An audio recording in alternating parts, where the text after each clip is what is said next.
Hello दोस्तों, good evening and नमस्कार। आपका स्वागत है आपके अपने channel eye to eye with Om में।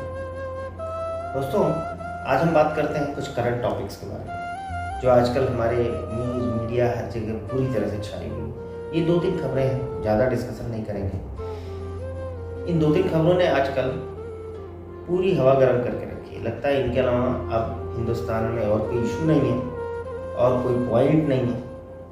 तो मेरा मन किया चलिए थोड़ा सा उस पर भी डिस्कशन करते हैं। पहली खबर, महारथी शाहरुख खान के सुपुत्र आर्यन खान, इनका केस आप सब जानते हैं। एनसीबी ने इनको अरेस्ट किया है, इनकी बेल भी खारिज हो गई है और इनकी निशानदेही पे 20 से ज़्यादा अब तक गिरफ्तारी हो चुकी है। ये सब चल रहा है, कानून अपना काम कर रहा है।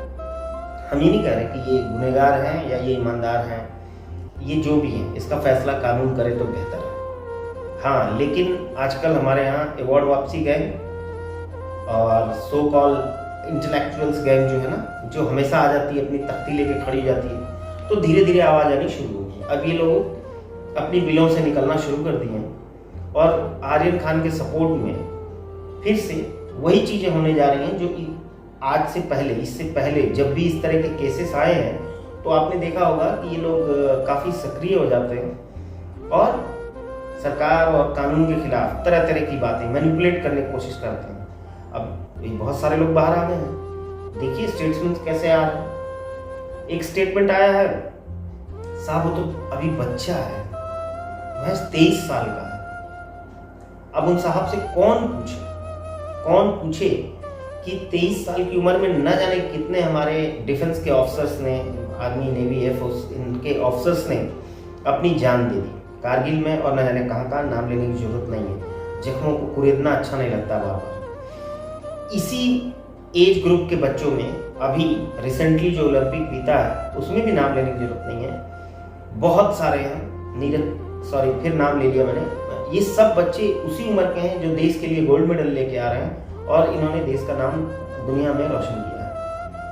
इसी उम्र के बच्चे हैं जो टैक्स पे करना शुरू कर देते हैं। बहुत सारे बिजनेसमैन हैं, स्पोर्ट्समैन हैं, जॉब वाले हैं। फिर कैसे कह सकते हैं यार कि बच्चा है एक्सक्यूज हो सकता है क्या किसी भी चीज़ का? एक क्राइम का एक्सक्यूज हो सकता है क्या? ठीक है, हम कुछ नहीं कहते, आप चुप रहिए और कानून को अपना काम करने दीजिए। तो एक तो ये पॉइंट आया है। फिर कुछ लोगों ने तो सीधे एनसीबी पर ही उंगली उठानी शुरू कर दी कि ये जो है, चूंकि इसके नाम के आगे खान लिखा है तो इसलिए इसके साथ ही कार्रवाई हो रही है। सच में रियली यार, भगवान के नाम पर, अल्लाह के नाम पर कम से कम यार अल्लाह का खौफ करो। कुछ तो यार कम से कम अकल के नाखून लो। खान, मुसलमान, हिंदू, इनको यही सब करना, क्योंकि ये किसी भी तरह से इस केस को इन्फ्लुएंस करना चाहते हैं, जजेस का माइंड इन्फ्लुएंस हो जाए। चलिए छोड़ देते हैं इस टॉपिक को, यही इन लोगों को सोचने देते हैं और हम खुद सोचते हैं कि ये लोग किस तरफ लेके जा रहे हैं और ये लोग क्या करना चाहते हैं। कानून तो खैर अपना काम कर रहा है। फिर ये दूसरा केस, यहाँ भी एक सुपुत्र ही है, मिश्रा जी, लखीमपुर खीरी केस। तो यहाँ पर जो है आशीष मिश्रा, ये जो है गिरफ्तार हो गए। इनसे 12 घंटे तक पूछताछ हुई, लगभग 30 से 32 इन सवालों पर इनसे डिस्कशन, बातचीत हुई और कहीं ना कहीं पुलिस को ये लगा कि ये शक के घेरे में है और पुलिस ने इनको गिरफ्तार कर लिया। ये नहीं देखा कि ये इसी प्रदेश के गृह राज्य मंत्री का बेटा है, यूपी के गृह मंत्री हैं उनके पिताजी। तो खैर वो गिरफ्तार हो गए हैं। अब उन पर भी कानून अपना काम करेगा।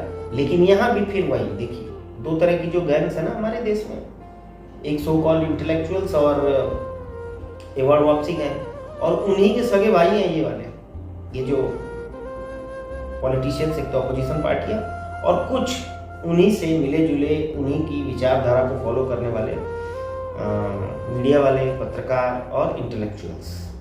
अब यहाँ ये लोग क्या कह रहे हैं, पहले ही कह रहे थे कि अरे यार उसकी गिरफ्तारी भी कर रहे, वो तो गृह मंत्री का बेटा है, उसको कैसे करेंगे ऐसा वैसा।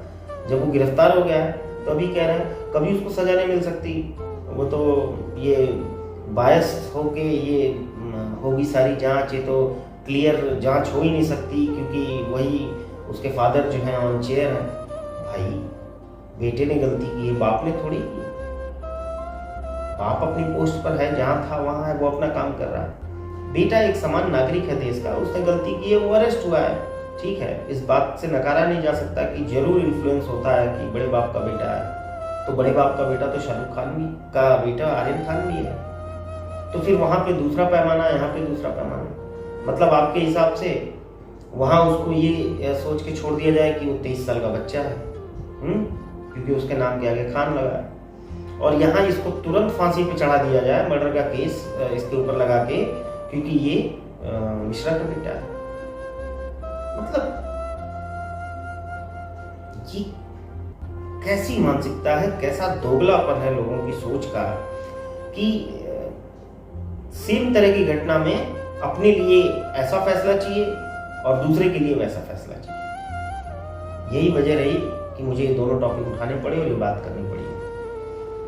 चलिए, यहाँ भी कानून अपना काम करेगा, लेकिन मैं ये संदेश उन्हीं लोगों को दे रहा हूँ, इसी टाइप के लोगों को जो सिर्फ अपने बारे में सोच रहे हैं और अपने पॉइंट ऑफ व्यू को ही चलाना चाहते हैं।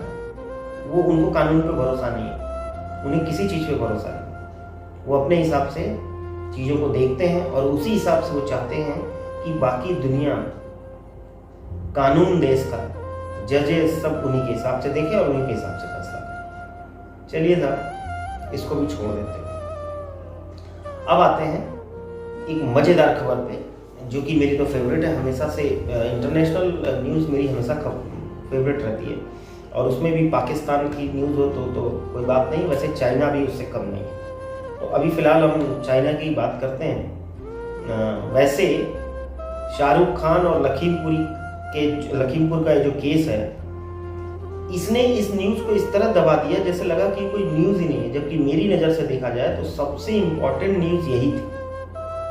चीन ने फिर एक बार अंगड़ाई लेने की कोशिश की, जैसे पिछले कुछ 7-8 महीने पहले लिया था ना गलवान में, तो फिर से इनके दिमाग में आया, और इस बार इन्होंने अरुणाचल की साइड वाला जो हिस्सा है, हमारी बॉर्डर लाइन आप सब जानते हैं बहुत लंबी है, 3500 समथिंग किलोमीटर लंबा है, कुछ है नहीं, फेंसिंग नहीं है, कुछ भी नहीं है। तो इन लोगों ने इस बार सोचा कि अच्छा, इनका ऐसा उन्होंने सोचा होगा, मुझे लगता है कि मिलिट्री, इनकी इंडियन मिलिट्री पूरी जो है, इनका फोकस तो गलवान और इसी साइड पर है, तो चलो इस बार एक नया प्रैक्टिकल करते हैं, नई खोज करते हैं, नई डिस्कवरी करते हैं। तो इस बार इन्होंने अरुणाचल वाली साइड से घुसने की कोशिश की। कोशिश नहीं की साहब, ये लगभग 150 से 200 लोग घुस गए हमारी साइड, इंडियन बॉर्डर को क्रॉस करके ये लोग इस साइड आ गए। और जहाँ इस साइड जो हमारी जवानों ने बंकर्स बना के रखे थे अपने बचाव के लिए और उसके लिए, उन बंकर्स को ये तबाह करने की कोशिश कर रहे थे, ताकि इमरजेंसी में ये इंडियन सोल्जर्स उसको यूज़ ना कर। लेकिन इन लोगों ने सपने में नहीं सोचा था, लिटरली ये जो घटना हुई है इसके बाद तो मैं यही कह सकता हूँ, इन लोगों ने ख्वाब में नहीं सोचा होगा कि ऐसा भी हो सकता है। इन्हें पता ही नहीं था कि गलवान में जितनी तैयारी है उससे थोड़ी प्लस ही तैयारी इधर भी थी। और भाई साहब, ये जो भी इनके 150-200 घुसे थे ना, उनको हमारे इंडियन सोल्जर्स ने पकड़ लिया, और पकड़ के जो तो किए इनकी कुटाई जम के।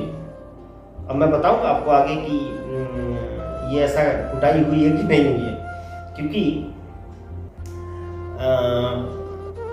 इनको पकड़ लिया, इनकी कुटाई हुई। इनफैक्ट इनके ऊपर बाकायदा इंक्वायरी बैठा दी गई थी कि इनका और क्या प्रोग्राम था, और ये क्या करने वाले थे, ये क्या सोच रहे थे, और क्या स्कीम लेके आए थे, फर्दर इनकी क्या स्कीम्स है, तो ये सब चल रहा था। लेकिन इन बिटवीन जैसे ही चाइनीज़ ऑफिसर्स को पता लगा, जो सीनियर ऑफिशियल्स होते हैं, जब उनको पता लगा कि अरे बाप रे, हमारे इतने बड़े सैनिक, इतने सारे सैनिक जो हैं वो पकड़े गए हैं वहाँ पर, तो फिर आप समझ ही रहे, टॉक्स शुरू हो गई हाई लेवल पे। खैर मीटिंग्स हुई और उनको छोड़ दिया गया उनको।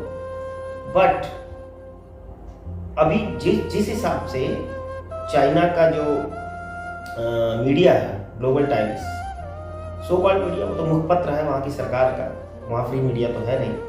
तो इसीलिए और इस बात को दम और वजन मिलता है जो मैं आपसे अभी कर रहा हूँ कि ग्लोबल टाइम्स ने छापा है कि इंडियन सोल्जर्स हमारे बता रहे थे कि जो वहाँ के इंडियन सोल्जर्स थे, मतलब चाइनीज़ की जो मीडिया है वो बता रही है कि चाइनीज़ सोल्जर्स ने बताया कि जो बॉर्डर पे इंडियन सोल्जर्स थे उन्होंने कटीले तार वाले वो ले रखे थे, बड़े बड़े डंडे और रॉड्स, नुकीली। आपको याद हो अगर गलवान में इन्होंने यही किया, क्योंकि ये लोग रखते हैं कटीले तार वाले डंडे और नुकीले लोहे की हथियार, क्योंकि वहां हथियार तो रख नहीं सकते, तो ये इस तरह रखा। तो यहाँ इन्होंने अपनी ही हरकतों को हमारे ऊपर डाल के ब्लेम करके और दुनिया के सामने प्रोपेगेंडा फैलाने की कोशिश की कि उन्होंने ऐसा करके रखा था और हमारे सैनिकों को उसी से मारा है जिससे हमारे सैनिक सीरियसली इंजर्ड है बुरी तरह से। तो इस बात से तो ये क्लियर हो गया दोस्तों कि हमारे सैनिकों ने उनकी तबीयत से खातिर की है इस बार, दबा के जबरदस्त। वरना ये एम्बैरेसिंग सिचुएशन, ये एम्बैरेसमेंट वाली बात कि हमारे सैनिक, क्योंकि अब तो चाइना से पूरी दुनिया पूछेगी ना कि आखिर आपके सैनिक इंडियन टेरिटरी में गए क्यों थे, क्यों गया वहाँ, आपने वायलेट किया उस इसको LAC को, आपको उधर जाना नहीं चाहिए था। तो इस बात को तो कहाँ तक वो छुपाता, लेकिन उसका मीडिया ये बोल रहा है, इसका मतलब ये दिखा रहा है कि उसके सैनिकों की अच्छी खातिर की गई है यहाँ पर और वो बौखला गया है पूरी तरह से। तो मेरी नज़र में एक ये बहुत ही बढ़िया इंपॉर्टेंट न्यूज़ थी, थर्ड, जिस पे मैं आपसे बात करना चाहता था। तो चलिए फिर मिलते हैं अगले सेशन में, कुछ नए टॉपिक्स, किसी नए विचार, किसी नई घटना दुर्घटना के साथ। तब तक अपना ख्याल रखिए, be safe, be happy and good bye. नमस्कार।